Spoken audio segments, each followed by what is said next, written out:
நான் போன வாரம் வாசித்த அந்த செய்தியினுடைய அந்த வார்த்தையை எடுத்து வாசிக்கலாம். யோசுவா 3வது அதிகாரம் 13வது வசனம். சம்பவிப்பது என்னவென்றால் சர்வ பூமிக்கும் ஆண்டவராகிய கர்த்தரின் பெட்டியை சுமக்கிற ஆசாரியர்களின் உள்ளங்கால்கள் யோர்தானின் தண்ணீரிலே பட்ட மாத்திரத்தில் மேலே இருந்து ஓடி வருகிற யோர்தானின் தண்ணீர் ஓடாமல் ஒரு குவியலாக நிற்கும் என்றார். அது அப்படியே நடந்தது. 17வது வசனம். சகல ஜனங்களும் யோர்தானை கடந்து தீருமளவும்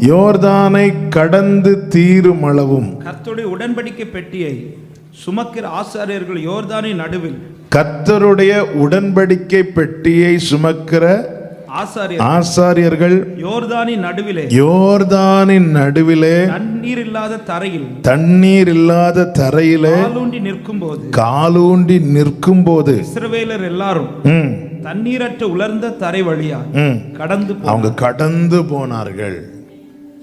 எல்லாரும் போறது மாதிரி உடன்படிக்கை பெட்டியை சுமக்கிறவங்களுக்கு போக முடியாது. எல்லாரும் காட்டுற வேகம் போல இவங்களால காட்ட முடியாது. இவங்க அப்படி வேகம் காட்டினாங்கன்னா மீதி எல்லாரும் இல்லாமலே போயிருந்திருப்பாங்க. அப்போ அவங்க ஓடுறாங்க, ஆனா இவங்க நிக்கணும். எங்க நிக்கணும்னா நடுவில் நிக்கணும். ஆமென். ஒருவேளை நம்ம குடும்பம் கூட நம்மளை ஓரமா வைக்கலாம், ஆனா நாம புரிஞ்சிருக்கணும் நாம எங்க தான் நிக்கணும். உடன்படிக்கை பெட்டியை சுமந்து நடுவில் நிக்கணும். எதற்காக? இந்த யோர்தானை அத்தனை பேரும் கடக்க. கைகளை உயர்த்தி ஆமென் சொல்லுங்க பார்க்கலாம். ஆமென். இன்னைக்கு ஒரு உத்தரவாதம் எடுத்து தேவ சமூகத்தில் இருந்து செபிக்க போகிறோம். நல்ல கவனமாய் கேளுங்கள். கர்த்தருக்கு மகிமை உண்டாவதாக. ஆமென். நம் நிமித்தம் நம் குடும்பத்துக்கு நன்மை கிடைக்கணும். ஆமென் சொல்லுங்க பார்க்கலாம். பைபிளில் இப்படி 2 விதமான கூட்டத்தாரை பார்க்க முடியும். ஒருவன் நிமித்தமாய் அவன் குடும்பமே நாசமானதையும் பார்க்க முடியும். ஒருவன் நிமித்தமாய் அவன் குடும்பமே ஆசீர்வதிக்கப்பட்டதையும் பார்க்க முடியும். இந்த நாளில் என்னை கேட்குற ஒவ்வொருவருக்கும், நீங்கள் எங்கிருந்து கேட்டாலும் சரி, ஆலயத்திலிருந்து கேட்குறவங்க உண்டு, வெளியிருந்து கேட்குறவங்க உண்டு. நம் நிமித்தம், என் நிமித்தம் என் குடும்பத்துக்கு என்ன கிடைக்க போகிறது தேவனிடத்திலிருந்து, அது ரொம்ப முக்கியம்.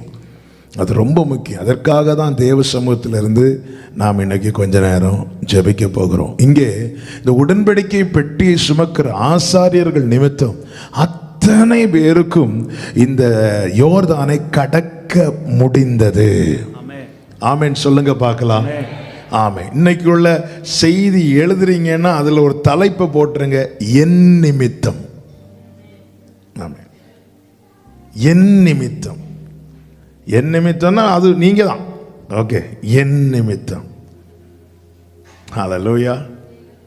இப்போ அப்படியே ஆண்டவர் சமூகத்தில், ஆண்டவர் என் கூட பேசுங்க ஆண்டவரேன்னு சொல்லி கண்களை மூடி, ஹல்லேலூயா உம்மைத்தான் நம்பி வாழ்கின்றேன் ஏசையா,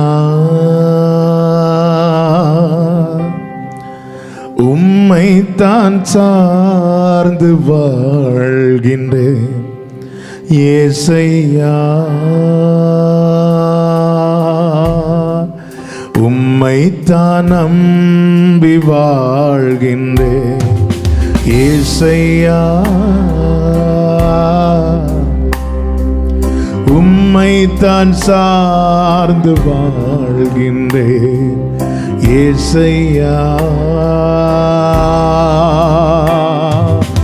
உலகமோ நிலையில்லை, சார்ந்து கொள்ள இடமில்லை.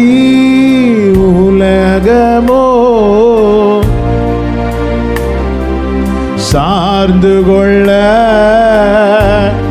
கைகளை உயர்த்தி நித்திய கண்மாலையே, அசையாத பர்வதமே, அரணான கோட்டையே,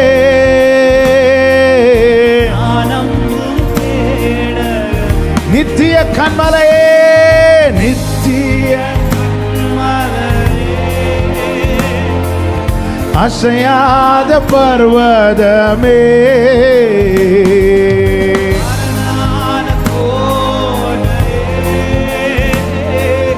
நான் நம்பும் கேடகமே, உம்மை என்றும் நம்பியுள்ளே, வெட்கப்பட்டு போவதில்லை, உம்மை என்றும் நம்பியுள்ளே, வெட்கப்பட்டு போவதில்லை, வெட்கப்பட்டு போவதில்லை, வெட்கப்பட்டு ஆண்டவரே உம்மை மாத்திரம் நம்பி இருக்கிறோம்ப்பா. வெட்கப்பட்டு போக நீங்க விட மாட்டீங்க. வல்ல கரங்களில் தாழ்த்துகிறோம். எங்க கூட பேசுங்கப்பா. இயேசு கிறிஸ்துவின் நாமத்தில் பிதாவே, ஆமென். ஹல்லேலூயா. நம் நிமித்தமாய் நம் குடும்பத்துக்கு என்ன கிடைக்கிறது, என்ன கிடைக்க போகிறது? ஹல்லேலூயா. பொதுவாக ஒரு குடும்பத்தில் ஒருத்தங்க 3 பிள்ளைங்க 4 பிள்ளைங்க இருக்கிறாங்கன்னு, ஒரு பிள்ளை நல்ல ஸ்மார்ட்டாக படிச்சுட்டு இருக்கோனாலே எல்லாருடைய எதிர்பார்ப்பும் அந்த பிள்ளைக்கு மேலே போகும். அல்லது மூத்த பிள்ளைன்னா மூத்த பிள்ளைக்கு மேலே அந்த எதிர்பார்ப்பு போகும். ஆமாம். வீட்டில் கணவர் வேலை பார்க்குறாருன்னா அந்த எல்லாருடைய எதிர்பார்ப்பும் அவருக்கு மேலே இருக்கும். மனைவி வேலை பார்க்குறாங்கன்னா அவங்க மேலே இருக்கும். நல்ல கவனமா கேளுங்க. இந்த உடன்படிக்கை பெட்டியை சுமக்கிற ஆசாரியனாய் நம் குடும்பத்தில் ஒரு நபர் கண்டிப்பா இருக்கணும். ஆமென். எல்லாரையும் ஆசாரியர்கள் ஆக்கி இருக்கிறார். அதுலயும் ஆண்டவர் நம்ம நம்ம இந்த ஒரு நிலையில மட்டும் யாருமே இருக்கக்கூடாது. எந்த நிலையில் அப்படின்னா, இப்படி ஒரு செய்தி வரும்போது, ஒரு ஆள் உத்தரவாதம் கண்டிப்பாக எடுக்கணும் செய்தி வரும்போது, அது எங்கள் வீட்டில் எங்கள் அம்மா ஜெபம் பண்ணுவாங்க, எங்கள் வீட்டில் இப்படி எடுக்கவே கூடாது, இப்படி மட்டும் இருக்கவே கூடாது. என் காதில் இந்த சத்தத்தை ஆண்டவர் விழ வைக்கிறார்னா அந்த ஸ்தானத்தில் தேவன் என்னதான் எதிர்பார்க்கிறார்னு அர்த்தம். ஆமென், ஆமென். அது என் மனைவி என் மனைவிக்கு ஜெபத்தை கேட்டா, அது எங்க அம்மா ஜெபம் பண்ணுவாங்க பாருங்க, அந்த ஜெபத்துல தான் நாங்க எல்லாம் இப்படி ஓட்டுறதுக்கு இல்லை ஆண்டவர் இந்த செய்தியை கேட்க வைக்கிறது. அந்த ஸ்தானத்துல தேவன் என்னையும் உங்களையும் எதிர்பார்க்கிறார். நாம பல நேரத்தில் சவுலா இருக்கிறோம். எப்படி சவுலா இருக்கிறோம்? இஸ்ரேலின் முதல் ராஜாவாகிய சவுலா இருக்கிறோம். எல்லா ஜனங்களையும் வரவழைத்த போது சவுல் என்ன செய்தானா? ஒழிச்சிட்டான். அதான் அவங்க எல்லாம் இருக்கிறாங்கல்ல இல்ல. உடனே கர்த்தர் சாமுவேல்கிட்ட சொல்றார், இந்த இடத்துல ஒழிச்சிருக்கிற அவனை தூக்கிட்டு வா. ஆமா, இப்படி ஒழித்து கொள்ளக்கூடாது. அது அவங்க இருக்கிறாங்க இவங்க இருக்கிறாங்க. நல்ல கவனமா கேளுங்க. எத்தனை பேர் இருந்தாலும் நம்முடைய உத்தரவாதத்தை நாம் எடுக்கும்போது நம் நிமித்தம் மற்றவர்களும் காக்கப்படுவார்கள், ஆசீர்வதிக்கப்படுவார்கள். ஹல்லேலூயா. ஆண்டவர் நிற்க வைப்பார். நிற்கணும். தேவ சமூகத்தில் தேவன் வார்த்தைகளை தந்து நமக்குள்ளே அந்த உணர்வை தரும்போது அந்த ஸ்தானத்தில் அந்த இடத்துல நம்ம நிற்கணும். ஆமென். கர்த்தருக்கு மகிமை உண்டாவதாக. உடன்படிக்கை பெட்டியை சுமக்கிற ஆசாரியர்களை யோர்தானின் நடுவில் கொண்டு நிற்க வைக்கிறார் ஆண்டவர். நீ நிற்கணும். முதல்ல கால் வச்சது இவங்க தான். அப்போ முதல்ல இவங்க தானே கரையை கடக்கணும். இல்லை, நீ நடுவில் நில்லு.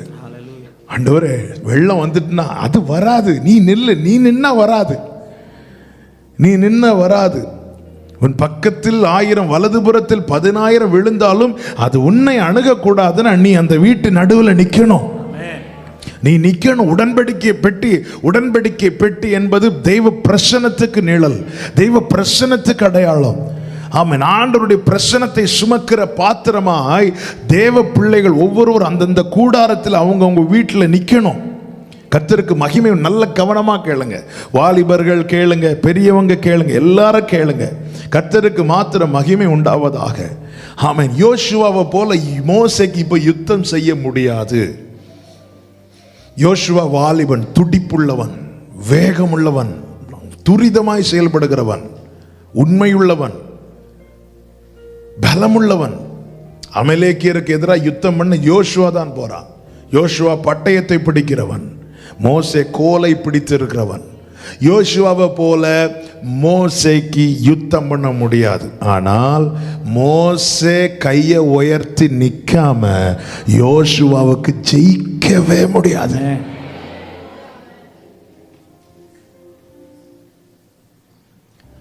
மோசேயின் யோசுவாவின் துணை இல்லாமல் மோசேக்கு ஜெபிக்க முடியும்.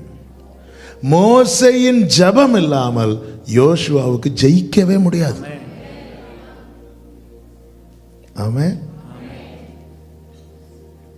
நம்ம வேல்யூவை கூட இருக்கிறவங்க, நீ எல்லாம் உனக்கெல்லாம் உங்களுக்கெல்லாம் என்ன, நீங்க வீட்டிலேயே இருக்கிறீங்க, நான் தான் வெளியே போய் வேலைக்கு போயிட்டு வரேன், அங்க போயிட்டு வரேன், அப்படி பண்ணிட்டு வரேன், 1000 பேசுவாங்க.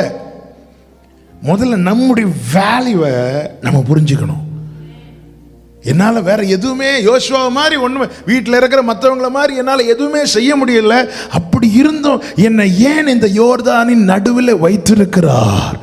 ஆமென். மறுகரையில் இந்த யோர்தானை என்னை சார்ந்தவர்கள் கடக்கணும்னா நான் உடன்படிக்கை பெட்டியை சுமந்து கொண்டு இந்த யோர்தான் நடுவில் நிற்க வேண்டியது அவசியம். ஹல்லேலூயா. நல்ல கவனமா கேளுங்க. ஆண்டவருக்கு மாத்திர மகிமை. எப்படி நிக்கணும்? பெட்டியை சுமந்து நிக்கணும். சும்மா நிக்க கூடாது. நம்மால வேற ஒன்றும் செய்ய முடியாது. மோசே மேல மேல எப்படி தான் நிக்கணும்? கையை உயர்த்திட்டு நிக்கணும். நம்ம இவ்வளவு நாள் நிக்கிறோம், ஆனா பெட்டியை சுமக்காம நிக்கிறோம். ஹல்லேலூயா. நம்ம பெட்டியை அதாவது பிரசன்னத்தை சுமந்துட்டு நிக்கணும். அதுக்கு தான் வைத்திருக்கிறார். நம்ம விட ஜெபிக்கிறவங்க வீட்டில் இருக்கலாம், நம்ம விட ஆராதிக்கிறவங்க வீட்டில் இருக்கலாம், நம்ம விட முந்தி ரட்சிக்கப்பட்டவங்க இருந்திருக்கலாம் அல்லது இருக்கலாம். ஆனா இன்னைக்கு தேவன் இந்த நாசிலே சுவாசத்தை தந்து இந்த தீபத்தை அணைய விடாம வச்சிருக்கிறாருன்னா இந்த குடும்பத்தில் நான் தேவனுடைய பிரசன்னத்தை சுமந்து நிற்க வேண்டியது தேவனுடைய திட்டமாயிருக்கிறது, தேவனுடைய நோக்கமாயிருக்கிறது. ஆமென். கைகளை உயர்த்தி ஆமென் சொல்லுங்க பார்க்கலாம். கர்த்தருக்கு மாத்திர மகிமை உண்டாவதாக. நல்ல கவனமா கேளுங்க. ஆமென். மோசே மலை மேல ஏறி கையை உயர்த்தும் போது கீழே யுத்தத்தில் பயங்கரமா யோசுவா ஜெயிக்கிறார். வாளை எடுத்து சுழத்துறது, ஈட்டி எடுத்து எல்லாமே செய்யறது யோசுவா தான். ஆனா மோசே கை தளரக்கூடாது. மோசே கை தளரும் போது அமலேக்கின் கை ஓங்கும். ஹல்லேலூயா. நாம பல நேரத்தில் என்னெல்லாம் பேசுகிறோம் என்பதை சற்று சிந்திக்கணும். என்னால தான் யாருக்கும் எந்த பிரயோஜனம் இல்லையா ஆண்டவரே, அப்புறம் ஏன் ஆண்டவரே என்ன வச்சிருக்கிறீங்க? சில நேரத்தில் அநேகர் கேட்கிற கேள்வி இது. மற்றவங்க புரிஞ்சு கொள்றாங்களோ புரிந்து கொள்ளவில்லையோ, நாம புரிந்து கொள்ளணும். என்னை தேவன் தெரிந்தெடுத்திருக்கிறார். இந்த யோர்தானை என் குடும்பம் கடக்கு மட்டும், அல்லது இந்த பாதையை தாண்டு மட்டும், ஒரு நல்ல சேஃப் சோனுக்குள்ள, அந்த பேழைக்குள்ள என் பிள்ளைகள், என் உறவுகள், என் துணை என அத்தனை பேர் வரும் மட்டும் நான் நிற்க வேண்டியது அவசியமா இருக்கிறது. என் நிமித்தம் தேவன் 1000 தலைமுறைக்கு என்ன செய்கிறாரா? யாருடைய 1000 தலைமுறைக்கு? நம்ம ஒரே லைன்ல 1000, யாருடைய 1000 தலைமுறைக்கு? 4ஆம் தலைமுறை மட்டும் அக்கிரமத்தை என்ன செய்கிறாரா? விசாரிக்கிறார். யாருடைய 4ஆம் தலைமுறைக்கு? 1000 தலைமுறைன்னா அந்த முதல்ல ஒருத்தன் நிக்கிறான் தெரியுமா? 4ஆம் தலைமுறைக்கு ஆண்டவர் தண்டிப்பார், விசாரிப்பார். அந்த முதல்ல ஒருத்தன் நிக்கிறான் தெரியுமா? அவன் நிமித்தம். ஆமென். இந்த எசேக்கியா ராஜா கர்த்தர் மேல வைத்திருக்கிற நம்பிக்கையில தாவீதையே மிஞ்சிட்டான். தாவீது தான் ரோல் மாடலா வைத்திருந்தார் எசேக்கியா ராஜா. கர்த்தர் பேரில் வைத்திருந்த நம்பிக்கையில தாவீதையே மிஞ்சிட்டான். அதனால அந்த பைபிள்ல இருக்கு, அவன் கர்த்தர் பேரில் வச்சிருக்கிற நம்பிக்கையில் அவனுக்கு முன்னாடியும் அவனுக்கு பின்னாடியும் ஒருத்தரும் இல்லை. அவனுக்கு முன்னாடி இருந்ததுல யாரும் இருக்கிறா? தாவீது இருக்கிறார். அவன் அந்த அளவுக்கு நம்பிக்கையில் ஸ்ட்ராங்காக இருந்த எசேக்கியா ராஜா அடுத்த தலைமுறைக்கு என்ன செய்யணுமோ அதை செய்ய விட்டுட்டார். எசேக்கியா ராஜா வியாதிப்பட்டிருந்த காலத்தில் பாபிலோனின் ராஜா விசாரிக்க வரும்போது தேவாலயத்தெல்லாம் காட்டிட்டு, இதெல்லாம் எல்லாம் எங்கள் சர்ச்சை பார்த்தீங்களா, இது எங்கள் பொக்கிஷத்தை பார்த்தீங்களா, எல்லாம் காண்பித்து கொடுக்கும்போது அவர் பாபிலோன் ராஜா எல்லாத்தையும் நோட் பண்ணிட்டு போயிட்டாப்புல. ஆமாம், திருடன் எதுக்கு வருவானா? திருட தான் வருவான். ஆனால் என்ன தான் சொல்லிட்டு வருவான்? பிரைஸ் லார்ட், அப்படி தான் வருவான். பிரைஸ் லார்ட் சொல்லிட்டு வருவான். ஆனால் திருடன் வர்றதே எதுக்கு தான்? எல்லாத்தையும் இப்படி பார்த்துட்டு போயிட்டான். ஆண்டவர் தீர்க்கதரிசி சொல்லிட்டா, நீ காட்டி கொடுத்துட்டல, பாபிலோன் ராஜா வந்து அவ்வளோத்தையும் எடுத்துகிட்டு போகிறான் பாருங்க. ஆனாலும் நீ அவர் மேலே வச்சிருக்கிற நம்பிக்கையினால உன் நாட்களில் இது நடக்காது, உன் பிள்ளைங்க நாட்களில் நடக்கும்னு சொன்னதும் எசேக்கியா என்ன பண்ணியிருக்கணும்? எசேக்கியா என்ன பண்ணார்? ஏசாயா 39வது அதிகாரம்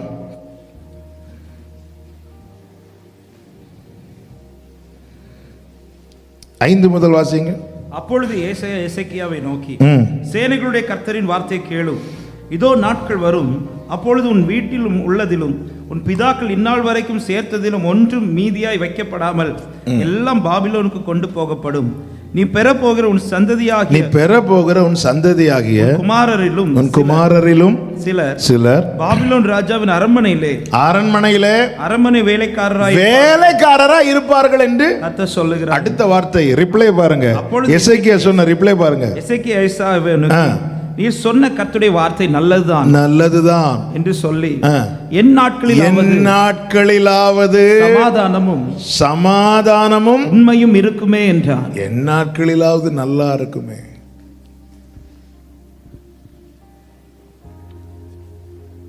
இதே எசேக்கியாட்ட இதே ஏசாயா சில நாட்களுக்கு முன்னாடி வந்து இன்னொரு வார்த்தையை சொல்லுவார்.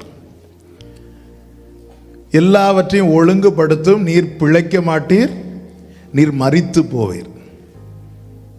அப்போ இதே எசேக்கியா இப்படி சொல்லியிருக்கணுமா வேண்டாமா? என்ன சொன்னார்? நல்லதுதான் சொல்லணுமா வேண்டாமா? அப்போ வலிச்சது. உடனே எசேக்கியா அழுதான். இப்ப சொல்ல போகிற வார்த்தை உன் பிள்ளையை குறித்து, உன் தலைமுறையை குறித்து. நாட்கள் வரும், நீ இப்படி பண்ணதுனால நாளைக்கு தலைமுறை கஷ்டப்பட போகுதுன்னு சொன்னதும் இப்போ இல்லைல்ல.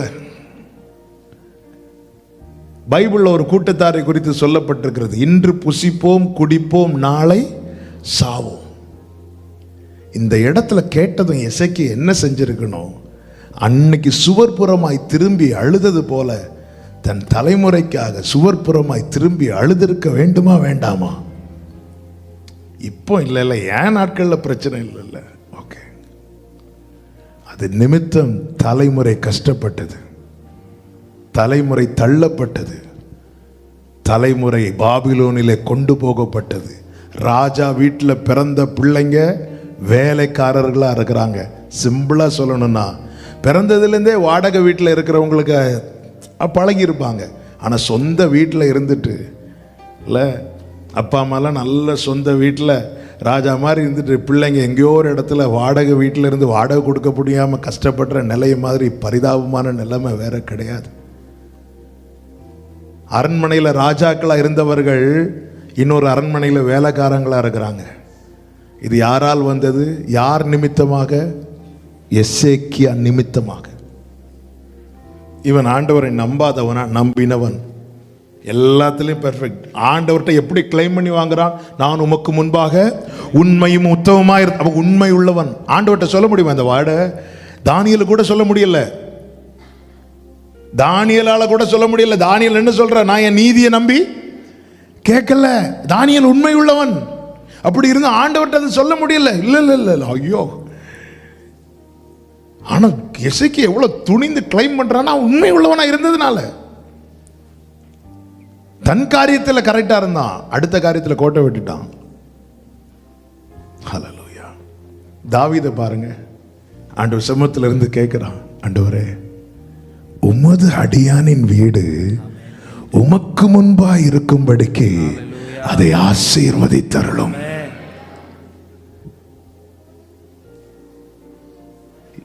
உமது அடியானின் வீடு உமக்கு முன்பாக இருக்கும்படிக்கு ஆமோஸை கொண்டு கர்த்தர் எழுதினார். அந்நாட்களிலே விழுந்து போன தாவீதின் கூடாரத்தை நான் திரும்ப எடுப்பிப்பேன். ஏன்? என் பிள்ளை அன்னைக்கு ஜெபம் பண்ணான், என் தாசனாகிய தாவீது நிமித்தம். பைபிள்ல ரிப்பீட்டடா சில வேர்ட்ஸ் வரும், அதுல ஒரு வார்த்தை தான் என் தாசனாகிய தாவீது நிமித்தம். எசேக்கியா அழுறான். சனகரிப் நிந்தித்தது, சத்துருக்கள் யுத்தம் பண்ண வருவதை கேட்டு எசேக்கியா அழுத போது கர்த்தர் எசேக்கியாவுக்கு என்ன சொன்னார் தெரியுமா? நீ அழுதது நிமித்தம்னு சொல்லல. ஏசாயா 37வது அதிகாரம் 35வது வசனம், 37, 35. என் நிமித்தமும் என் தாசனாகிய தாவீது நீ ரொம்ப அழுதல்ல அதனாலன்னு சொல்லல, என் தாசனாகிய தாவீது நிமித்தம் நான் இந்த நகரத்தை ரட்சிக்கும்படிக்கு இதற்கு ஆதரவா இருப்பேன் என்று கர்த்தர் உரைக்கிறார். கைகளை உயர்த்தி ஆமென் சொல்லுங்க. அப்போ நம் நிமித்தம் நம்மை சார்ந்தவர்களுக்கு என்ன கிடைக்கணும்? கரெக்ட், சத்தமா சொல்லுங்க. ஆதரவு. யாருடைய ஆதரவு? கர்த்தருடைய ஆதரவு. அதற்காக நாம என்ன செய்யணும்? உடன்படிக்கை பெட்டி சுமந்து கொண்டு தேவ சமூகத்தில் நிக்கணும். நீ தரித்து நில்லு. நம் நிமித்தம் நம் குடும்பத்துக்கு ஆதரவு கிடைக்கணும். ஆமென் சொல்லுங்க. ஒருவன் நிமித்தமாய் ஆதரவு. நம் நிமித்தம் பாருங்க, இந்த மனாசையினால வந்து பாதிப்பு பாருங்க. 2 ராஜாக்கள் 24:3. சரி, நீங்க அதை வாசிக்கிறதுக்கு முன்னாடி இங்க பாருங்க, ஒரே கேள்வி. தேவன் கோத்திரங்களிலே எந்த கோத்திரத்தை தமக்காக தெரிந்து கொண்டார்?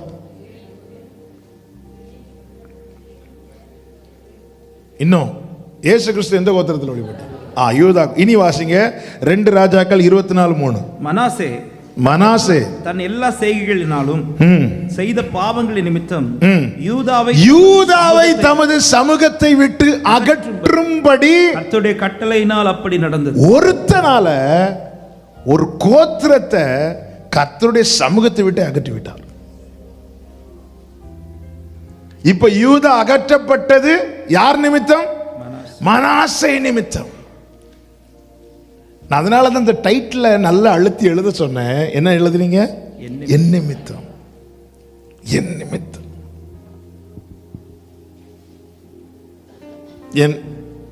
இந்த வேர்டை நல்லா எழுதியிருக்கணும். இப்படி எழுதிட்டீங்கன்னா நீங்க ஒரு நாள் இப்படி காட்ட மாட்டீங்க. ஒன்னால தான், இவனால தான், இந்த இப்படி நம்ம சொல்றோம்னாலே நம்ம எஸ்கேப் சவுல மாதிரி ஒளித்து கொள்ள பார்க்கிறோம். ஆண்டவர் எங்க இருந்தாலும் தூக்கி கொண்டு வந்து நிறுத்துவார். அவன் சவுல மாதிரி ஒளித்துக்கொள்ள.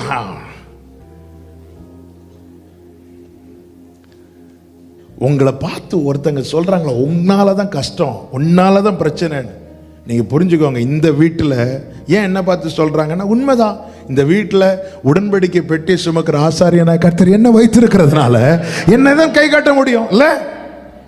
அது பாக்கியங்க, அது மேன்மைங்க. நோவாவின் குடும்பம் பேழைக்குள் போக காரணம் என்ன? கர்த்தருடைய கண்களில் யாருக்கு கிருபை கிடைத்தது? நோவாவுக்கும் அவன் குடும்பத்துக்கும் இல்ல, நோவாவுக்கு கிருபை கிடைத்தது. இப்போ நோவாவின் குடும்பம் உள்ள வந்துட்டு, எனக்கு ரொம்ப பிடிச்ச வார்த்தைகள்ல ஒண்ணு, எல்லாமே பிடிச்ச வசனம் தான் இருந்தாலும் ஆதியாகமம் 8:1 வாசிங்க. 8:1.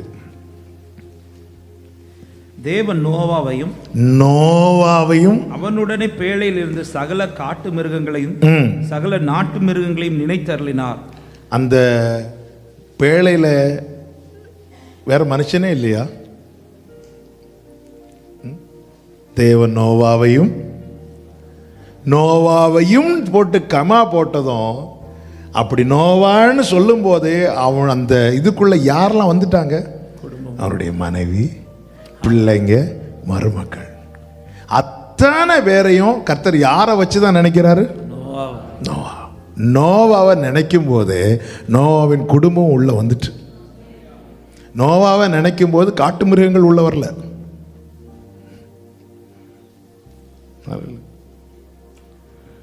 நோவான்னு நினைச்சாலே குடும்பம் வந்துட்டு, நோவாக்கு கிருபைனாலே குடும்பத்துக்கு கிருபை கிடைக்குது. ஆமென். ஆமென். நோவா அப்படி நினைச்சாலே இந்த ஃபேமிலி உள்ள வந்துட்டு பாருங்க. கர்த்தராகிய இயேசுவை நீ விசுவாசி, அப்பொழுது நீயும் உன் வீட்டாரும். ஹalleluya.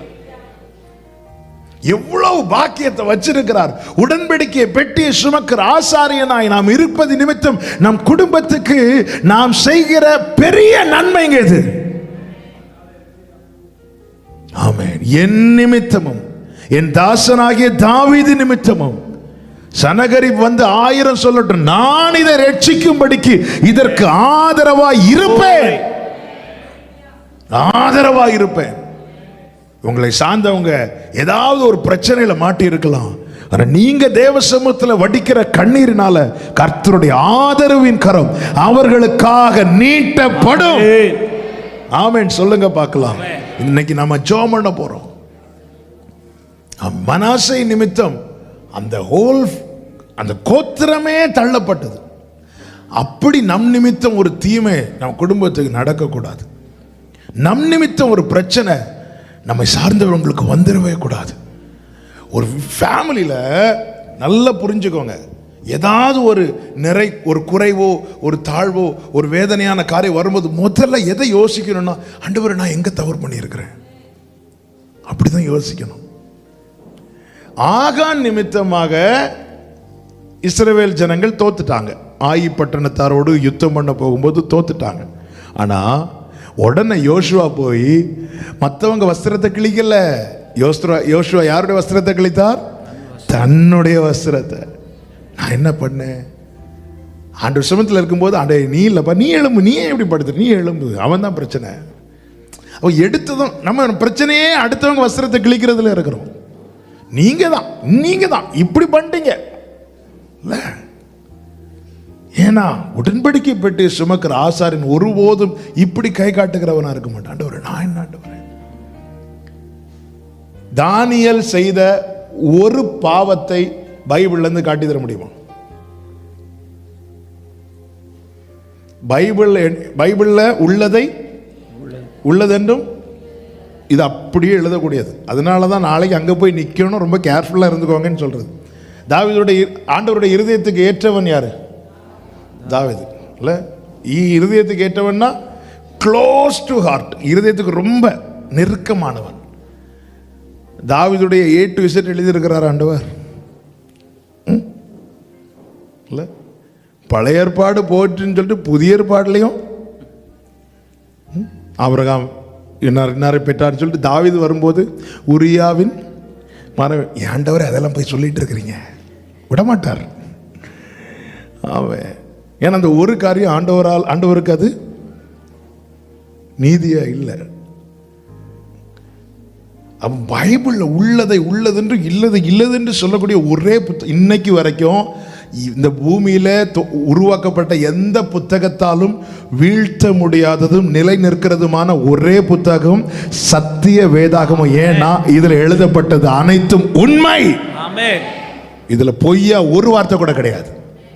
இதை பார்த்து பரியாசம் பண்ணினவர்கள் எல்லாம் இப்பொழுது இதிலே தேடி ஆராய்ந்து கொண்டிருக்கிறார்கள். ஏனென்றால் அன்று எழுதப்பட்டது இன்னைக்கு நடக்கிறத விஞ்ஞானிகள் ஒத்துக்கொள்ளுகிறார்கள். காரணம், இதை எழுதினது சாதாரண மனிதன் அல்ல, சர்வத்தை உண்டாக்கின ஆண்டவர். ஆமென். சொல்லுங்க பார்க்கலாம். ஆமென். அப்படிப்பட்ட வேதத்தில் தானியேலை குறித்து ஒரு பாவம் எழுதப்படவில்லை.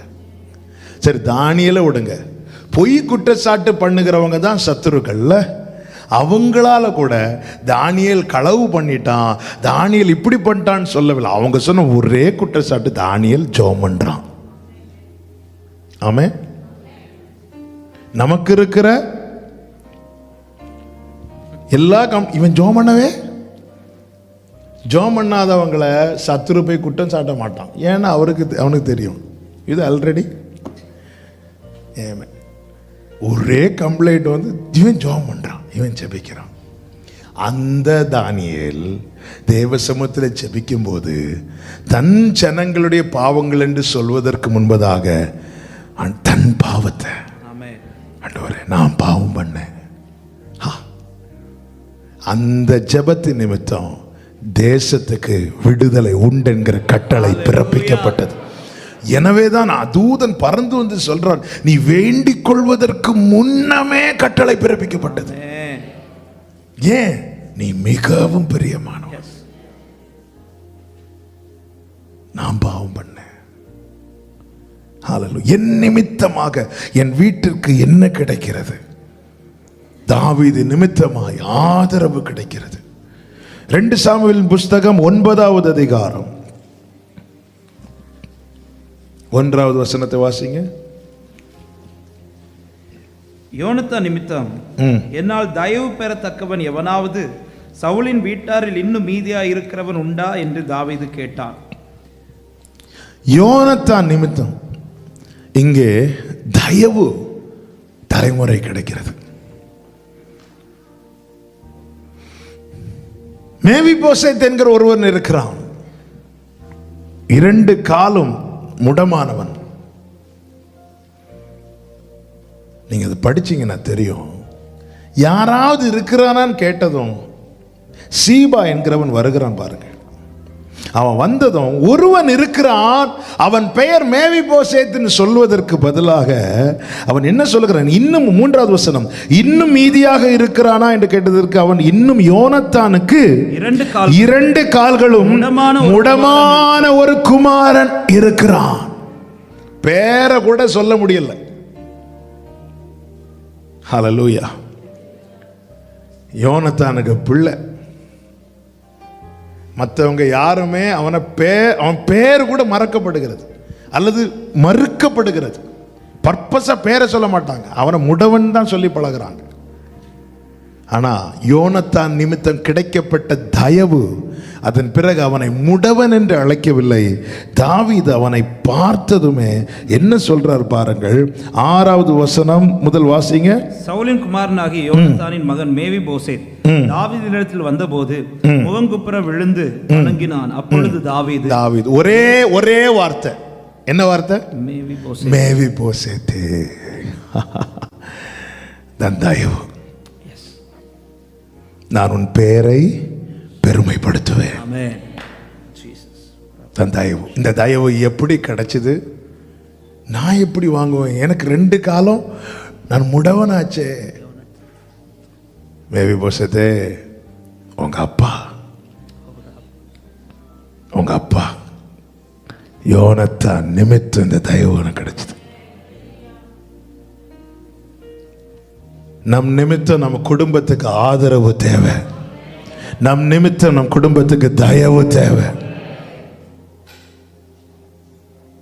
இந்த தயவின் நிமித்தம் என்னாச்சு தெரியுமா? ராஜாவின் சமூகத்துக்கு கொண்டு வரப்பட்டான். கடைசி வசனத்தை வாசியுங்கள். மேவிபோசேத் ராஜாவின் பந்தியில் நித்தம் அமருகிறவனாய் காணப்பட்டான். இதுதான் தேவ தயவு. தயவு. இன்னைக்கு நாம் கர்த்தருடைய பந்தியில் இருக்கிறோம். நம்முடைய பிள்ளைங்களும் நாளைக்கு இருக்கணுங்க. உன் பிள்ளைகள் உன் பந்தியை சுற்றிலும் ஒலிவ மர கன்றுகளை போல் இருக்க வேண்டுமானால் தேவ தயவு தேவை. இங்கே யோனத்தான் நிமித்தம் அந்த முதல் வசனமே என்ன சொல்லுகிறது? வாசிங்க. யோனத்தான் நிமித்தம் என்னால் தயவு பெற. யோனத்தான் நிமித்தம், என் நிமித்தம் என் பிள்ளைங்களுக்கு தயவு வேணும், என் குடும்பத்துக்கு தயவு வேணும். நம் நிமித்தம் கிடைக்கிறதா? இந்த யோனத்தான் என்ன செய்தான்? ஒரே ஒரு வாரம் நிறைய செய்தார். ஒண்ணு மட்டும் சொல்லுங்க பார்க்கலாம்.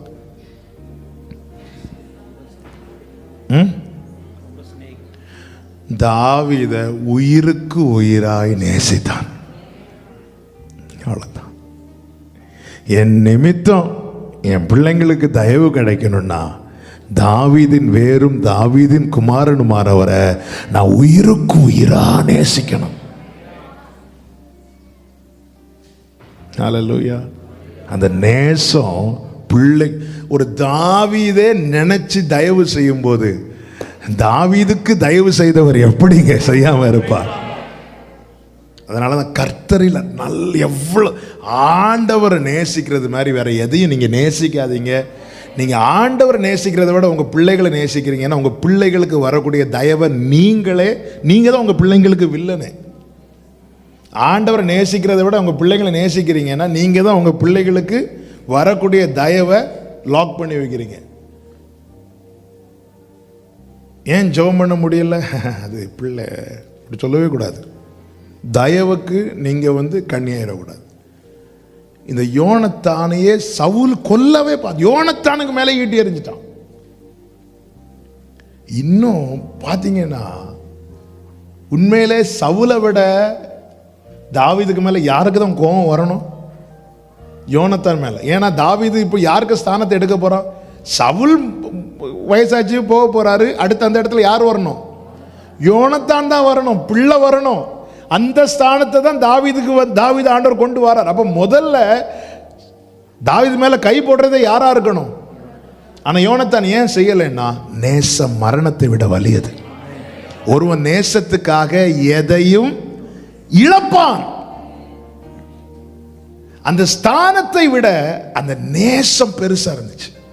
அதனாலதான் யோனத்தான் மரித்த போது தாவீது புலம்பி அழுறான், ஸ்திரீகளின் நேசத்தை விட உன் நேசம் எனக்கு ரொம்ப இன்பமானது. அவ்வளவு நேசித்திய யோனத்தானே, அது தாவீதால தாங்க முடியல. தாவீது மனசுலயே வச்சுட்டு கேட்கிறா, யாராவது இருக்கிறாங்களா எனக்கு? அவங்களுக்கு பாருங்க, அந்த மேவி போசேத்து வந்ததும் மேவி போசேத்தே அப்படி சொல்லி பேரை மட்டும் கூப்பிடல, என்னெல்லாம் அவன் தகப்பனுக்கு இருந்துச்சோ அத்தனையும் கொடுக்கிறான். அவனால இதை சம்பாதிக்க முடியுமாங்க? முடியாது. ஏன்னா 2 காலுமே முடவனா இருக்கிறான். அவனுக்கு இழந்ததெல்லாம் திரும்ப கிடைக்கிறது, ராஜ மேன்மை கிடைக்கிறது. அவனுக்கு கீழே சீபா ஒருத்தன் சொன்னானே, அவன் முடவன், பேரை கூட சொல்றதுக்கு வெக்கப்பட்டானே, அவனெல்லாம் இவனுக்கு கீழே கொண்டு தாவீது வச்சுட்டாரு. தயவு, உம்முடைய தயவினால் என் பர்வதத்தை திடமாய் நிற்க பண்ணி இருந்தீர். உம்முடைய தயவினால, இந்த தயவு பிள்ளைகளுக்கு வேணுமா? என் நிமித்தம், அதான் நான் மேல எழுத சொன்ன, என் நிமித்தம் என் பிள்ளைங்களுக்கு தயவு கிடைக்கணும். தயவால் நாளைக்கு பிள்ளைங்க சொல்லணும், இந்த மேவி போசே சொன்னான்ல, எதனால கிடைச்சது, எதனால கிடைச்சது. ஆமென். இதுதாங்க ஆசீர்வாதம். பிள்ளைங்களுக்கு என் நிமித்தம். இன்னைக்கு ஆண்டவர் இந்த வார்த்தை ரேமாவாக தந்ததுனால தான் உடனே கடன்னு எழுதிட்டு 4-5 நினைவில் வந்ததெல்லாம் எழுதிட்டு, அவன் எல்லாம் பேச முடியாது ஷுவரா. ஆமென். நம்ம நிமித்தம் இன்னைக்கு நீங்க தேவ சமூகத்திலிருந்து கேட்க போறீங்க. அப்போ இந்த இடத்துல நம்ம என்ன கேட்கணும்னா, ஆண்டவர் இந்த நேசிக்கிற இருதயத்தை எனக்கு தாங்க, உயிருக்கு உயிரா. ரொம்ப நேசித்தான் யோனத்தான். தாவீதும் அவ்வளோ நேசித்தாப்புல. 1 சாமுவேல் 18 இருக்கு, 18:3. யோனத்தான் தாவீதை தன் ஆத்துமாவை போல நேசித்தான். ஆத்துமாவை போலன்னா உயிரை போல. உயிர், என் உயிரிலும் மேலானவரே, என் உயிரிலும் மேலானவரே, நீரில்லாமல் நான் இல்லை, நீரில்லாமல் நான் இல்லை, நினைவில்லாமல் வாழ்வில்லை, நீரில்லாமல் நான் இல்லை, நீரில்லாமல் நான் இல்லை, நினைவில்லாமல் இயேசு நேசிக்கிறவங்களை கை தூக்க சொன்னா எல்லாருமே கை தூக்கும். எல்லாரையும் விட சும்மா ரோட்ல போறவங்களுக்கு இயேசுவை பிடிக்குமான்னு கேட்டா யாருங்க பிடிக்காதுன்னு சொன்னோம். கிறிஸ்துவ எல்லாருக்கும் பிடிக்குது, சில கிறிஸ்தவங்களை தான் பிடிக்க மாட்டேங்குது. இல்ல எப்படி உங்க வீட்டு பக்கத்துல எப்படி, ஐயோ அவங்க எப்போ வந்தாங்களோ. இயேசு மேல யாருக்கும் கம்ப்ளைண்ட் கிடையாது, அவர் எல்லாருக்கும் பிடிக்கும். ஆனா அவர் கேட்கிறது இந்த ஆத்மாவை போல உயிருக்கு உயிரா. ஒரு இடத்துல யோனத்தான் ரொம்ப அழுவான். தாவீதும் யோனத்தானும் பிரிய வேண்டிய ஒரு சூழ்நிலை வந்துச்சு. 1 சாமுவேல் 20:41. பிள்ளையாண்டான் போன பின்பு தாவீது தென்புறமான இடத்திலிருந்து எழுந்து வந்து தரையிலே முகங்குப்புற விழுந்து 3 விசை வணங்கினான். அவர்கள் ஒருவரை ஒருவர் முத்தம் செய்து அழுதார்கள். தாவீது மிகவும் அழுதான். அவனுக்கு ஸ்தானம் கிடைக்கலையேன்னு அழல. யோனத்தானே நீ நான் பார்ப்பேனா, அந்த பிரிவை தாங்கிட மாட்டாங்க. அவ எந்த அளவுக்கு நேசித்திருப்பான் பாருங்கள். ஆத்துமாவை போல யோனத்தான் நேசிக்கிறான். தன் தகப்பனை விட நேசிக்கிறான். தன் ஸ்தானத்தை விட நேசிக்கிறான். தன் குடும்பத்தை விட நேசிக்கிறான். இப்படி நேசித்தது நிமித்தமாக அவன் பிள்ளைக்கு தயவு கிடைக்கிறது. என் உயிரிலும் மேலானவர்.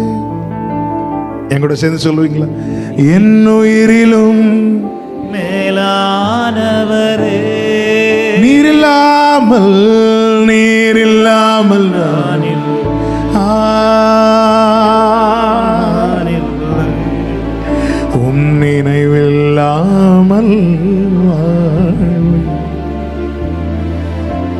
ஓ நீரில்லாமல் நான் இல்லை.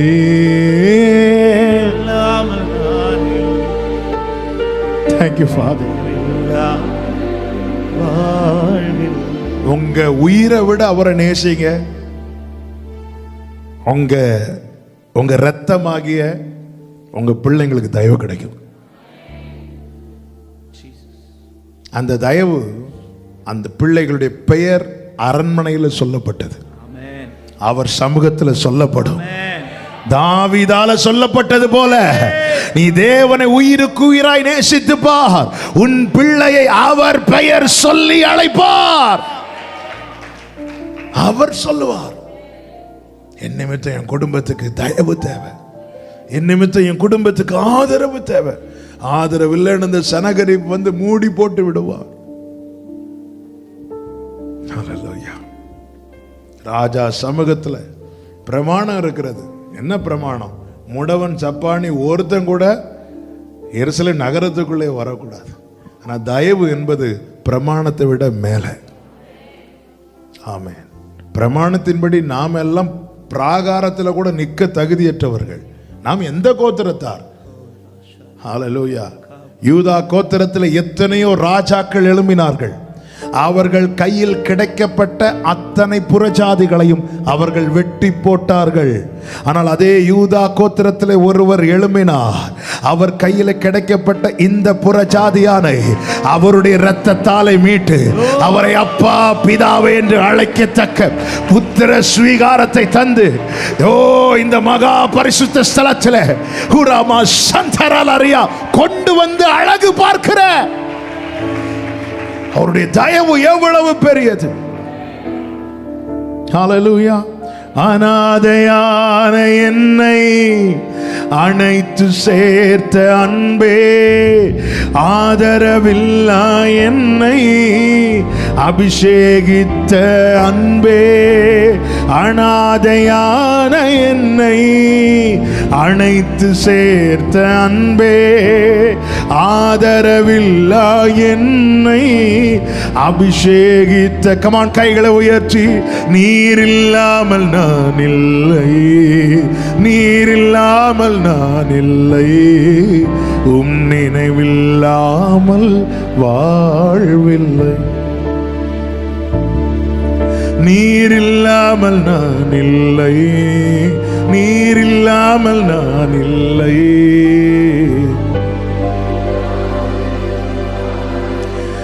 ஓ என் உயிரிலும் மேலானவரே, என் உயிரிலும்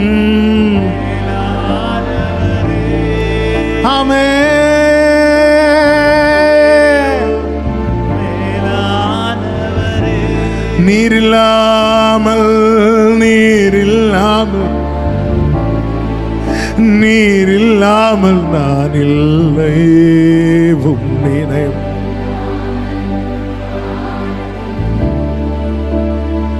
வீட்டில் இருக்கிறவங்க அசதியா இருப்பாங்க, சில நேரத்தில் நீ அசதியாயிராத. வீட்டில் இருக்கிறவங்களுக்கு புரியாம இருக்கலாம், ஆனா உங்களுக்கு புரியணும். அவங்க வேகமா யோர்தானை கடக்க முற்படலாம், நீங்க நிக்கணும். ஆமென். தயவு. ஹல்லேலூயா. யோனத்தான் நிமித்தம் தயவு கிடைக்கிறது. ஆதியாகமம் 26:24 வாசிங்க.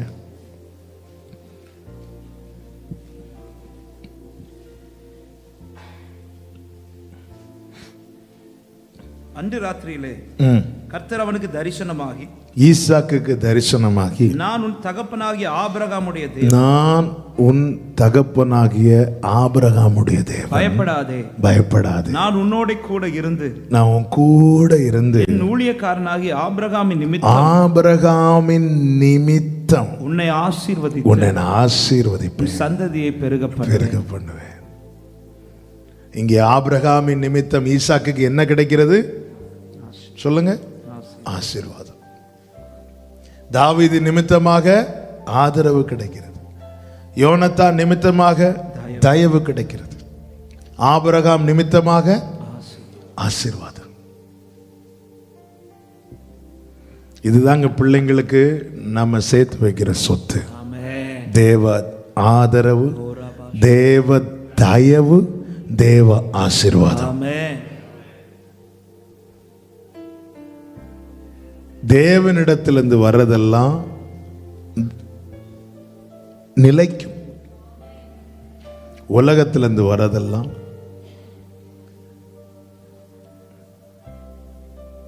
மனுஷனுடைய மகிமையெல்லாம் புல்லின் பூவை போல இருக்குதான். புல்லே உலர்ந்து போகுமா? அப்ப புல்லின் பூ இல்ல. தேவனிடத்தில் வர்றதெல்லாம் தலைமுறைக்கு தொடரும். ஓகே, தேவனிடத்தில் இந்த வார்த்தையை பார்த்தீங்களா? என் தாசனாகிய தாவீது நிமித்தம், யோனத்தான் நிமித்தம், ஆபிரகாம் நிமித்தமாக, நம் நிமித்தமாக நம் குடும்பத்துக்கு என்ன கிடைக்கிறது என்கிறது ரொம்ப முக்கியம். அதுக்கு ஒரே வழி, பெட்டியை சுமந்துட்டு பிரசன்னத்தில் நிற்கணும். அது அவங்க ஜெபம் பண்றாங்க, இவங்க ஜெபம் பண்றாங்க, எல்லாம் ஜெபம் பண்ணுவாங்க. ஆனா நம்முடைய ரோல் இருக்கிறது. யோசுவாக்காக மோசே ஜெபம் பண்ணார். ஆனா மோசே இல்லாத ஒரு தருணம் வரும் இல்ல, அன்னைக்கு நிக்கணும். யோசுவா நிக்கணும், அடுத்த தலைமுறைக்கு நிக்கணும். ஆமென். நம்முடைய உத்தரவாதத்தை நாம் அறிந்து கொள்ள வேண்டுமே தவிர நாம் ஒளித்து கொள்ள கூடாது. நாம் எல்லாம் இன்னைக்கு ஒளித்து கொள்ள பார்க்கிறோம், சவுல போல. இவ்வளவு பேர் நிக்கிறாங்கல்ல, சரி யாராவது ஜெபம் பண்ணுவாங்க. ஒரு செய்தி நம்முடைய காதுகளில் கேட்க பண்ணுகிறார் என்றால், ஒரு காரியத்தை நம்முடைய கண்களில் காண பண்ணுகிறார் என்றால், அந்த இடத்துல உடன்படிக்கை பெட்டி சுமக்கிற ஆசாரியனாய் தேவன் நம்மை நிறுத்த விரும்புகிறார் என்று அர்த்தம். ஆண்டவர் உங்க குடும்பத்தில் நடக்கிற காரியத்தை உங்களை தான் ரொம்ப பாரப்படுத்துறாருன்னா, எல்லாருக்கும் அந்த செய்தி தெரியும், ஆனா உங்களுக்கு தான் தூக்கம் வர மாட்டேங்குது அப்படின்னா, அந்த இடத்துல உடன்படிக்கை பெட்டி சுமக்கிற ஆசாரியனா தேவன் உங்களை வைத்திருக்கிறார் என்று அர்த்தம். அல்லது ஒரு காரியத்தை உங்களுக்கு சொப்பனத்தின் மூலமாய் ஏற்கனவே வெளிப்படுத்துகிறார் என்றால், அந்த இடத்துல உடன்படிக்கை பெட்டி சுமக்கிற ஆசாரியனா கர்த்தர் உங்களை வைத்திருக்கிறார் என்று அர்த்தம். உங்களை விட ரட்சிக்கப்பட்டவங்க வீட்டில் இருக்கலாம், நிறைய ஜெபம் பண்றவங்க இருக்கலாம், ஆனா அந்த இடத்துல உங்களுடைய உத்தரவாதம் என்பது ரொம்ப முக்கியம். ஆண்டவர் உங்களை ரொம்ப உணர்த்திட்டு இருக்கிறார், உங்களை உங்க ஆவியில் ரொம்ப போராடிட்டு இருக்கிறது ஏதோ ஒரு காரியம். புருஷனை குறித்தோ, மனைவியை குறித்தோ, உறவுகளை குறித்தோ, பிள்ளைகளை குறித்து ஏதோ ஒன்று ரொம்ப போராடுதுன்னா, அந்த இடத்துல உங்களுடைய உத்தரவாதம் என்பது ரொம்ப முக்கியம். எல்லாரும் போறது மாதிரி நீ கடந்து போயிடாத, நீ உடன்படிக்கை பெட்டி சுமந்து நடுவில் நெல்லு. ஏன்னா உன்னிமித்தமாய் சில காரியங்களை தேவன் குடும்பத்தில் செய்ய விரும்புகிறார். இந்த வார்த்தைகள் எல்லாம் எதற்கு? நீங்க மனசுல பாருங்க, யோனத்தான் நிமித்தம் பிள்ளைக்கு தயவு கிடைச்சது, தாவீது நிமித்தம் ஆதரவு கிடைக்குது. ஆபிரகாம் நிமித்தம் பிள்ளைக்கும் பிள்ளைகளின் பிள்ளைகளுக்கு ஆசீர்வாதத்தை ஆண்டவர் சொல்றார், பெருக பண்றேங்கிறார். ஆமென். நம் நிமித்தம் ஆமென். ரொம்ப முக்கியம். யாத்திராகம் 1:20-21 வாசிங்க. 2 வசனங்கள் கூட வாசித்து நம்ம ஜெபிக்க போகிறோம். யாத்திராகம் 1:20-21 வசனங்கள். மருத்துவச்சிகள் தேவனுக்கு பயந்ததினால் அவருடைய குடும்பங்கள் தழைக்கும்படி செய்தார். அப்பொழுது பார்வோன் பிறக்கும் ஆண் பிள்ளைகளை எல்லாம் நதியிலே போட்டு விடவும் பெண் பிள்ளைகளை எல்லாம் உயிரோടെ வைக்கவும் தன் ஜனங்கள் எல்லாருக்கும் கட்டளையிட்டான். அதுக்கு முந்தின வசனத்தை ஒரு விஷயம் கூட வாசிங்க. மருத்துவச்சிகள் தேவனுக்கு பயந்ததினால் அவர்களுடைய குடும்பங்கள் தழைக்கும்படி. அதற்கு முந்தின வசனத்தை சேர்த்து வாசிங்க. இது நிமித்தம் தேவன் 20. இது நிமித்தம், யார் நிமித்தம்? மருத்துவச்சிகள் நிமித்தமாக குடும்பங்கள் தழைக்கும்படி செய்தார். இங்கே அவங்க செய்தது என்ன அப்படின்னு பார்த்தா, கர்த்தருக்கு பயப்படுகிற பயம். இந்த மருத்துவச்சிகள் நிமித்தமாக குடும்பத்துக்கு நன்மை தழைக்கும்படி செய்தார்னா செழித்தோங்க பண்ணுகிறார், செழித்தோங்க பண்ணுகிறார். அப்ப இவர்கள் நிமித்தமா குடும்பம் தழைக்குது. இந்த குடும்பம் பாரு எப்படி, இந்த குடும்பம் இப்ப பாரு எவ்வளவு சூப்பரா இருக்கு. ஒரு காலத்துல இவங்களுக்கு ஒண்ணுமே இல்லை, ஒரு குடிசை வீட்டுல இருந்தா, இப்ப பாரு எப்படி வளர்ந்து போறாங்க. பிள்ளைங்களை பாரு. ஆமா, இவங்க அம்மா இந்த ஒரு கூலி வேலை தான் செஞ்சிட்டு இருந்தாங்க, இவங்க இப்படி ஒரு சின்ன வேலை தான் செஞ்சிட்டு இருக்காங்க. இப்ப பாரு ஒவ்வொரு பிள்ளைங்க பாரு எவ்வளவு நல்லா இருக்கிறாங்க பாரு. அந்த மருத்துவச்சிகள் நிமித்தம் அந்த குடும்பம் தழைக்கும்படி செய்தார். Thank you Holy Spirit. Thank you Jesus. நம் நிமித்தமாக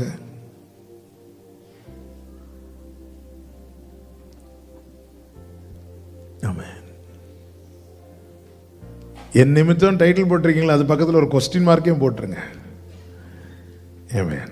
அப்போ ஜெபம் பண்ணுறதுக்கு இன்னும் கொஞ்சம் கூட அதுக்கு பக்கம் என் நிமித்தம் போட்டு ஒரு கொஸ்டின் மார்க் அப்படி போட்டுட்டு இருந்தது. ஆமென். Thank you father. தழைக்கும்படி செய்கிறார். இன்னும் ஒரு வார்த்தை கூட சொல்லி நம்ம ஜெபம் பண்ணலாம், நேரம் அதிகம் போகிறது. ஆமென். மார்க் சுவிசேஷம் 15:21.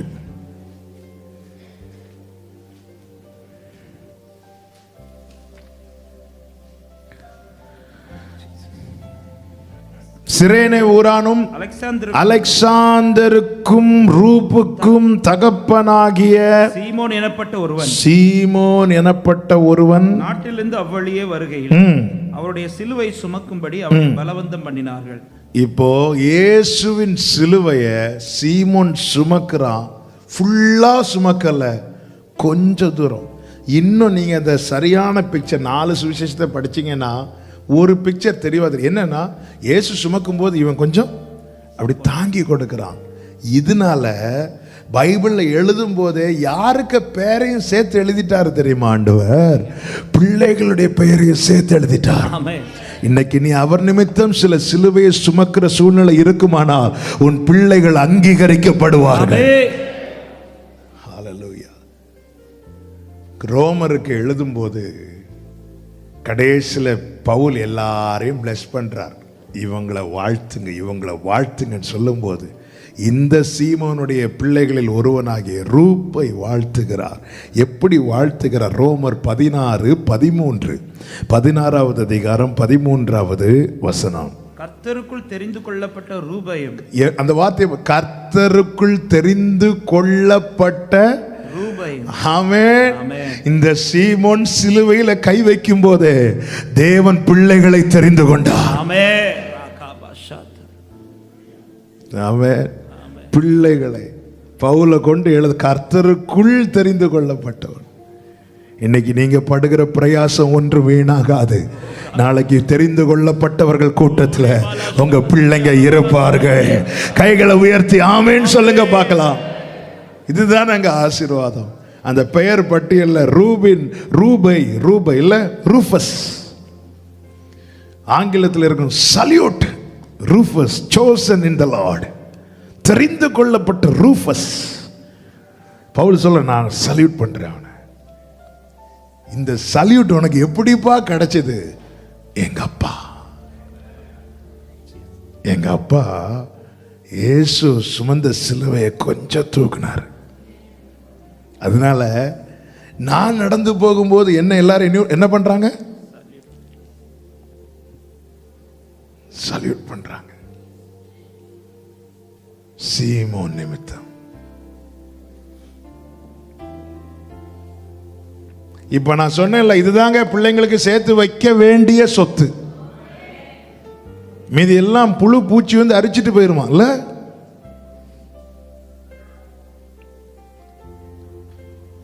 என் நிமித்த நாளைக்கு என் பிள்ளைங்க நடக்கும்போது சல்யூட் அடிப்பாங்களா?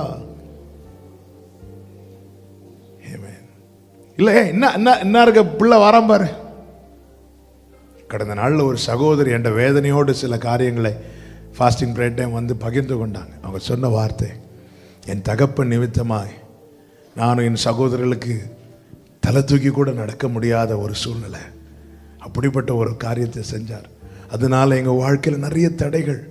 எங்கள் திருமண காரியம் வரும்போது கூட இன்னாருக்கு பிள்ளையான்னு சொல்லிட்டு எவ்வளோ தடைப்பட்டு இருக்கிறதுன்னு சொல்லிட்டு வேதனையோடு தன்னுடைய காரியத்தை பகிர்ந்து கொண்டார்கள். என் தகப்பன் செய்த அந்த ஒரு செயல் நிமித்தமாக நாங்கள் பிள்ளைங்க பாதிக்கப்படுறோம். நாங்கள் பிள்ளைங்க தான், நாங்கள் நல்லா தான் இருக்கிறோம், என் சகோதரர்கள்லாம் ரொம்ப நல்லவங்க.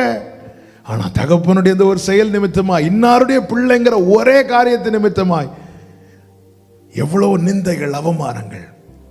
இங்கே சீமோன் நிமித்தமாய் பிள்ளைகளுக்கு அப்போஸ்தலர்கள் சல்யூட் அடிக்கிறாங்க.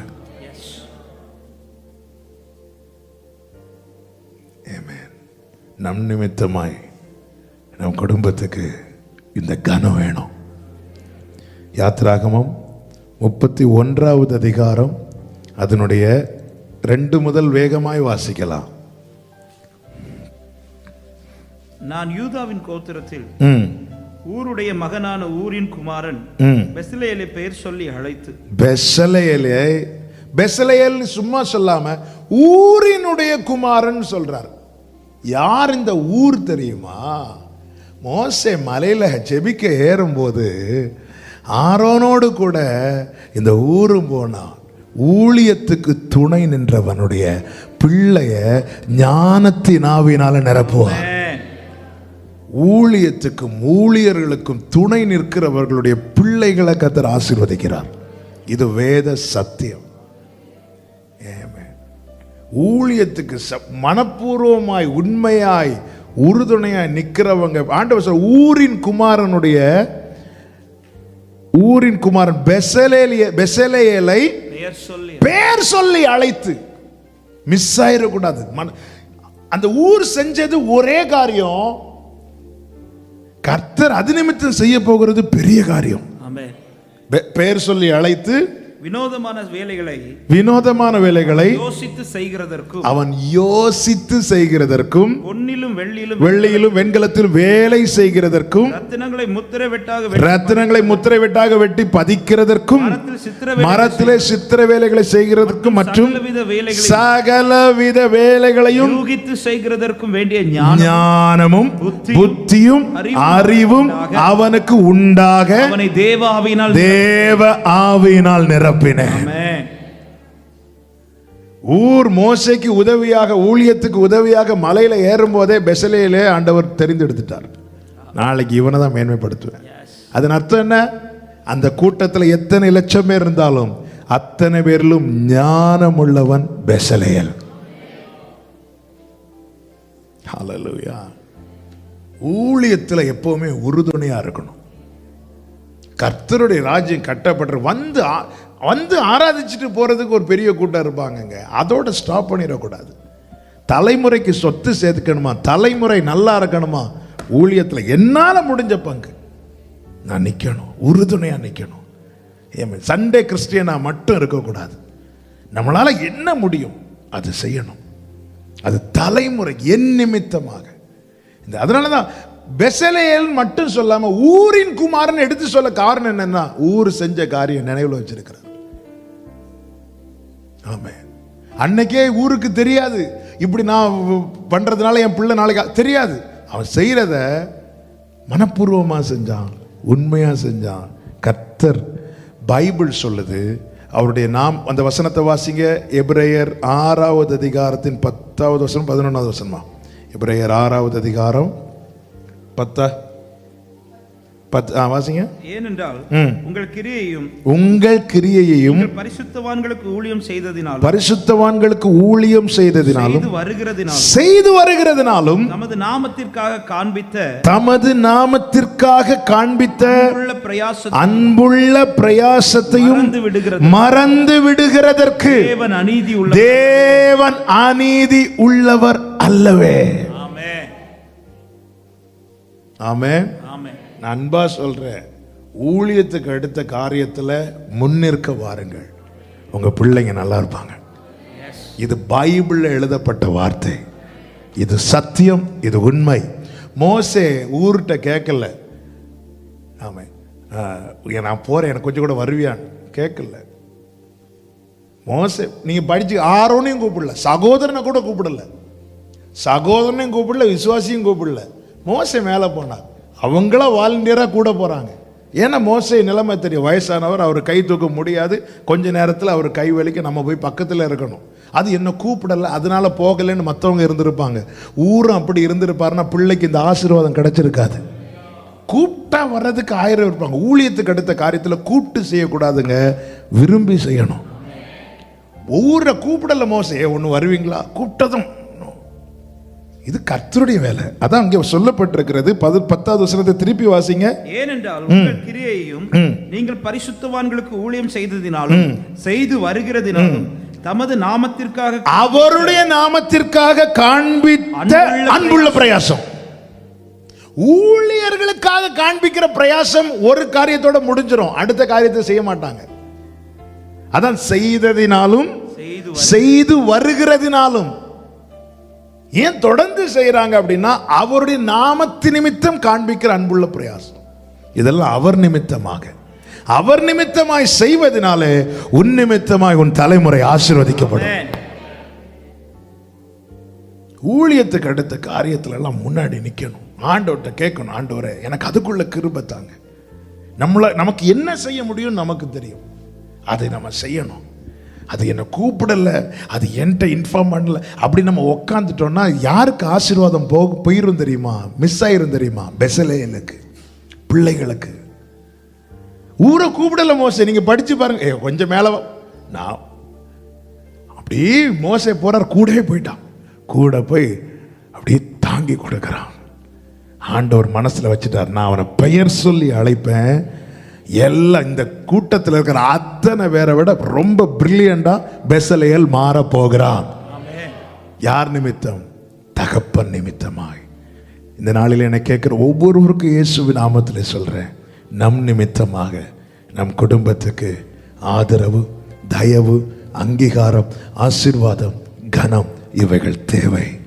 நாம் செய்ய வேண்டியது ஒன்றே ஒன்றுதான், உடன்படிக்கை பெட்டி சுமக்கிற ஆசாரியனை போல அப்பா சமூகத்தில் காணப்படணும். யோனத்தானை போல நேசிக்கணும். அந்த மருத்துவச்சிகளை போல கர்த்தருக்கு பயப்படணும். அவருடைய ஊழியத்தில் பங்கெடுக்கணும். ஆமென்.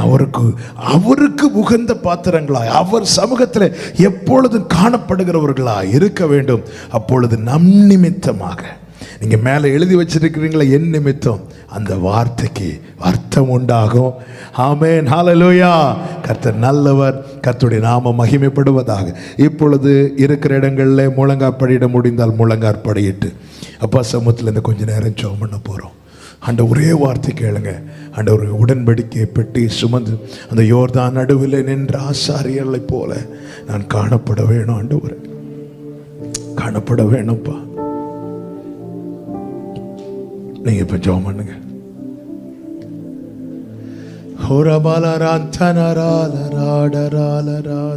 தாவீது நிமித்தம் ஆதரவு, யோனத்தான் நிமித்தம் தயவு, ஆபிரகாம் நிமித்தம் ஆசீர்வாதம்,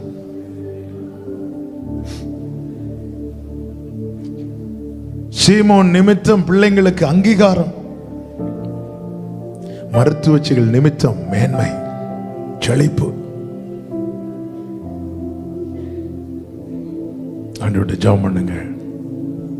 உங்க பிரசன்னத்துல நான் நிக்கணும், நான் காணப்படணும். ஆண்டவரே, உண்மையா நேசிக்கணும், மனப்பூர்வமா நேசிக்கணும், இதயத்திலிருந்து நேசிக்கணும். ரிபா ஹந்தரா கலரியாந்தனரபா. கிருபை செய்யும், கிருபை செய்யும் ஆண்டவரே, கிருபை செய்யுங்கப்பா, கிருபை செய்யுங்கப்பா. உடரபா ஹந்தரபலரியாந்தனராலராதராலராடரா ஹவுடரியாந்தனராலரியாந்தனரே பக்கபதரியாந்தரா. கிருபை செய்யுங்கப்பா, கிருபை செய்யுங்கப்பா, கிருபை செய்யுங்கப்பா, கிருபை செய்யுங்கப்பா. உடரலராதனராலராதரியாந்தரேலராதனரியாந்தரா. கிருபை செய்யுங்கப்பா. எல்லாரும் ஜெபம் பண்ணுங்க, எல்லாரும் ஜெபம் பண்ணுங்க. ஆண்டவரே, என் குடும்பத்தில் இந்த உடன்படிக்கை பெட்டி சுமக்கிற ஆசாரியனை நீர் என்னை வைத்திருக்கிறேன். இந்த நம்பிக்கையோடு ஜெபம் பண்ணுங்க. ஆண்டவர்கிட்ட சொல்லுங்க, ஆண்டவர் நான் ஓடிடக்கூடாது, சவுலை போல ஒளிஞ்சிடக்கூடாது. இஸ்ரவேல் ஜனங்கள் அந்த யோர்தானை கடந்து தீரும் மட்டும் உடன்படிக்கை பெட்டி சுமந்த ஆசாரியர்கள் எப்படி யோர்தானின் நடுவிலே நின்றார்களோ அப்படியே காணப்படணும்பா, காணப்படணும்பா. தாவீது நிமித்தம் அப்பா யூதா கோத்திரத்துக்கு நீர் ஆதரவு கொடுத்தது போல என் குடும்பத்துக்கு ஆதரவு வேணும், என் புருஷனுக்கு ஆதரவு வேணும், என் மனைவிக்கு ஆதரவு வேணும்னு சொல்லி ஆண்டவர்கிட்ட ஆதரவுக்காய் கேளுங்கள். ஆதரவு வேணும்பா. அசீரியன் மேற்கொள்ள கூடாதுப்பா, அசீரியனுடைய எண்ணங்கள் நடக்க கூடாதுப்பா. உங்க ஆதரவு வேணும்பா. நீங்க சொன்னீங்களே, என் நிமித்தமாய், என் தாசனாகிய தாவீது நிமித்தமாய் நான் ஆதரவா இருப்பேன். உங்க ஆதரவு வேணும். என்னால் அந்த ஆதரவின் கோல் முறிக்கப்படக்கூடாதப்பா. என் குறைகளை எனக்கு மன்னியும், என் குற்றங்களை எனக்கு மன்னியும். என் குடும்பத்துக்கு ஆதரவாயிருங்க ஆண்டவரே. நீங்க எனக்கு ஜெபிக்கும் போது ஒரு அதிசயம் நடக்க போகிறது. தேவன் பெரிய காரியங்களை செய்வாராக. இந்த வார்த்தையை தந்தது கர்த்தர், பேசும்படியே வினா.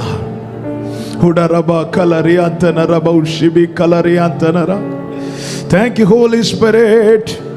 நன்றி பரிசுத்த ஆவியானவரே, நன்றி பரிசுத்த ஆவியானவரே. என் குடும்பத்துக்கு உங்க ஆதரவு வேணும், என் பிள்ளைகளுக்கு உங்க ஆதரவு வேணும். Thank you Father. ஆதரவா இருங்கப்பா, ஆதரவா இருங்கப்பா. நீதியும் ஞானமுமானவரே இயேசுவே நீரே ஆதரவே. நீதியும் ஞானமும் ஆனவரே இயேசுவே நீரே.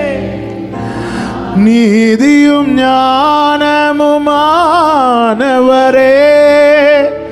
இயேசுவே நீரே ஆதரவே. எங்கள் ஆதரவே, எங்கள் அடைக்கலமே. ஆனவரே இயேசுவே நீரே. அப்படியே கைகளை உயர்த்து. யோனத்தான் நிமித்தம் மேவிபோசேத்துக்கு தயவு கிடைக்க பெற்றது போல் என் குடும்பத்துக்கு உங்க தயவு வேணும், என் பிள்ளைங்களுக்கு உங்க தயவு வேணும். நித்தம் உங்க சமூகத்தில் உங்க பந்தியில காணப்படணும். உங்க தயவு இல்லாம முடியாது, முடியாதப்பா. உங்க தயவு இல்லாம முடியாதப்பா. தயவு வேணும், தயவு வேணும், உங்க தயவு வேணும். என் குடும்பத்துக்கு உங்க தயவு வேணும், தயவு வேணும் ஆண்டவரே. தயவு காய் கஞ்சுங்கள், தயவு வேணும்பா. உங்க தயவு இல்லைன்னா முடியாது. தயவு வேணும் ஆண்டவரே.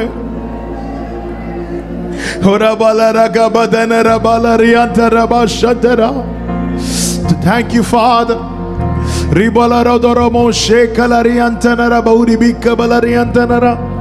Hallelujah, hallelujah, hallelujah. Hallelujah, hallelujah, hallelujah, hallelujah.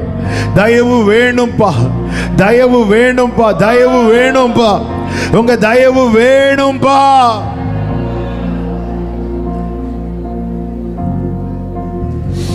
ஓ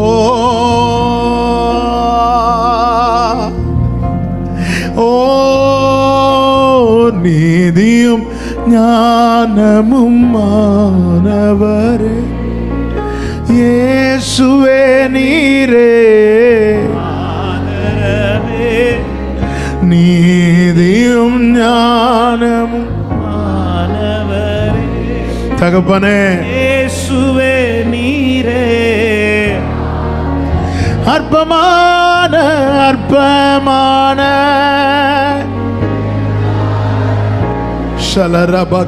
அற்பமான என் ஆரம்பத்தை அசட்டை பண்ணாதவரே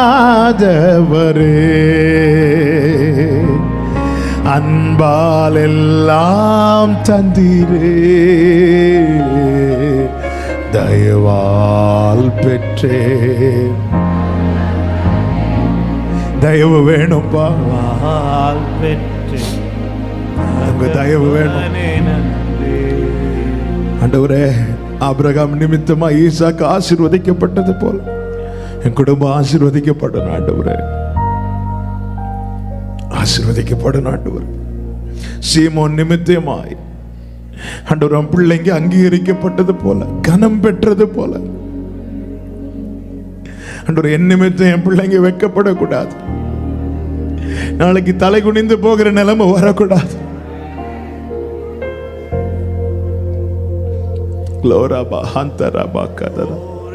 அந்த மருத்துவச்சிகள் நிமித்தமாக அந்த குடும்பம் தழைக்கப்பட்டது போல. Thank you, Holy Spirit. நன்றி பரிசுத்த ஆவியானவரே, என் நிமித்தம் நீ கர்த்தரிந்த வார்த்தை தான் நமக்கு தந்திருக்கிறார். ஆமென். உன்னை தெரிந்தெடுத்ததின் நோக்கத்தை இந்த நாளிலே நீ அறிந்து கொள். எல்லாரையும் விட்டு உன்னை மட்டும் தூக்கி இருக்கிறார்ல, ஊரில் ஒருவனும் வம்சத்தில் 2 பேருமாய் அவர் தெரிந்தெடுத்திருக்கிறார். உன் நிமித்தம் அவர் ஆதரவாயிருப்பார், அவர் தயவு காண்பிப்பார், அவர் ஆசீர்வதிப்பார், அவர் அங்கீகரிப்பார், அவர் தழைக்க பண்ணுவார். அவருடைய நாமத்து நிமித்தம் படுகிற அன்பின் பிரயாசை ஒன்றையும் மறந்து விடுவதற்கு அவர் அநீதி உள்ளவர் அல்லவே. நல்ல கரங்களை தட்டி ஷஹந்தரபா கபத உடரபலர கபரிபிரியாந்தரபௌ ஷேகபலரியாந்தர. Thank you, Holy Spirit. நன்றி தகப்பனே. ஆமென்.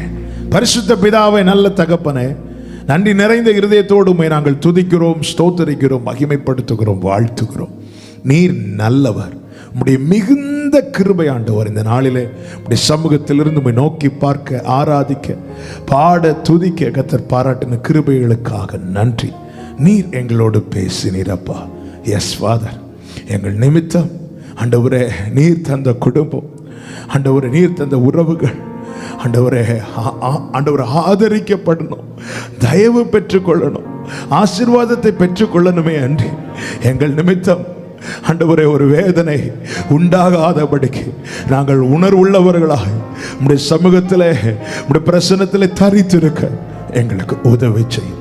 ஒவ்வொருவரை ஆசீர்வதி, சமாதானத்தோடு அனுப்பும், கிருபை சூழ்ந்து கொள்ளும்படி செய்யும். கனம், மகிமை, துதி, ஸ்தோத்திரங்கள் எல்லாம் ஒருவருக்கு மாத்திரம் செலுத்துகிறோம். இரட்சகர் இயேசு கிறிஸ்துவின் நாமத்தில் ஜெபிக்கிறோம் நல்ல பிதாவே, ஆமென். என் ஆத்துமாவே கர்த்தரை ஸ்தோத்திரி, என் முழுமே கர்த்தருடைய பரிசுத்த நாமத்தை ஸ்தோத்திரி. என் ஆத்துமாவே கர்த்தரை ஸ்தோத்திரி, கர்த்தர் செய்த சகல உபகாரங்களை மறவாதே. ஆமென். ஹல்லேலூயா. God bless you. கர்த்தர் உங்களை ஆசீர்வதிப்பாராக.